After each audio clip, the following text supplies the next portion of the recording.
Hello everyone, my name is Brian, but you can call me the Bugler, and today we're going to be talking about my opinion of the Voidwalker subclass during the Destiny 2 beta. The Voidwalker was a very pleasant surprise, and it ended up being my second favorite subclass to play during the beta. The only downside to the subclass was the grenade charging mechanic, which in retrospect wasn't as bad as I actually thought it was. And if what we're led to believe about the increase in supercharge that we'll gain during the final release of Destiny 2, it might actually be worth it to charge your grenades. When you think about this skill in greater detail, what we're really getting is a replacement for old exotic items. Charging the scatter grenade, for example, gains us the abilities that the Nothing Manacle exotic gauntlets would gain us from Destiny 1. And charging the Axion Bolt grenade gave us something similar to the Voidfang Vestment exotic chest piece armor from Destiny 1. So while I still find it disappointing that the Vortex grenade is the only one to see a real palpable increase in damage from charging, I'm going to hold out hope that replacing these old exotics will give us new exotics that'll change how the Voidwalker behaves in the final release. And there's not much to say about the melee ability Entropic Pull. It increases your grenade recharge rate for a short duration, and I just wish they got a little more creative with this ability. But the super just blew me away. The skill that makes your Nova Bomb move slowly, track enemies, explode when you shoot it, and release little seekers that deal damage on their own is very cool. It's probably the super that I spent the most time testing just because it behaved so strangely.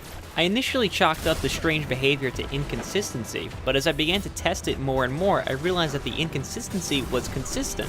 I realized that the angle that you shot the Nova Bomb at, whether or not you detonated it early, and the enemies in proximity to the explosion of the Nova Bomb would change all the behaviors of the tracking, the spread of the Seekers, and the explosion itself. I shot the Nova Bomb at this same group of Cabal enemies during the beta almost 20 times, and I was able to reliably recreate the behaviors that I initially thought were inconsistencies, and that's just cool. The Nova Bomb was also the only super that you couldn't consider roaming in the beta, but despite that, it was still one of the most useful, and the only one that I could use to generate 7 orbs against these Cabal enemies on command. On top of all of that is the skill Bloom, which makes its return from Destiny 1. It causes all the enemies killed by your abilities to explode. It adds a little fun factor to the Voidwalker, and sets it apart in a really meaningful way. I'm happy that they managed to reinvigorate the Voidwalker, just like they did with the Striker Titan.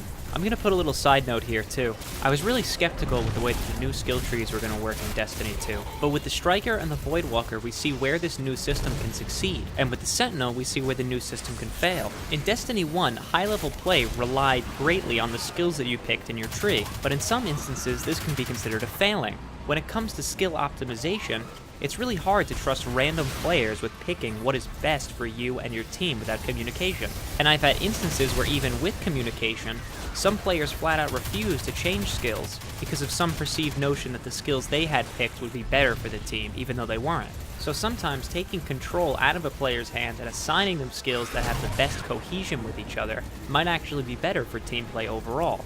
But that brings up a new dilemma. Who do you trust more, random players or Bungie? On one hand, we have players who refuse to use weapons of light against hard mode, challenge mode, Axis, and on the other hand, we have developers who choose to balance their weapons based on their horoscope for the day, and who have shown nothing but contempt for their audience on multiple occasions. So pick your poison, because at the end of the day, you'll be drinking both no matter what. Alright, that wraps up my Voidwalker impressions video. I hope you enjoyed it. If you did, let me know in the comments. If you didn't, downvote this video and let me know why. If you want to have a discussion about how you felt about the Voidwalker subclass, start one. I'd be happy to join in. For my next video, I'm going to talk a little bit more about the new changes to the skill trees in Destiny 2, so if you like the conversation I had towards the end of this video, stick around for the next one. It should be coming over the next few days. So once again, thanks for watching, I hope I see you next time, and good luck getting through the exclusion zone. Modular mind is down.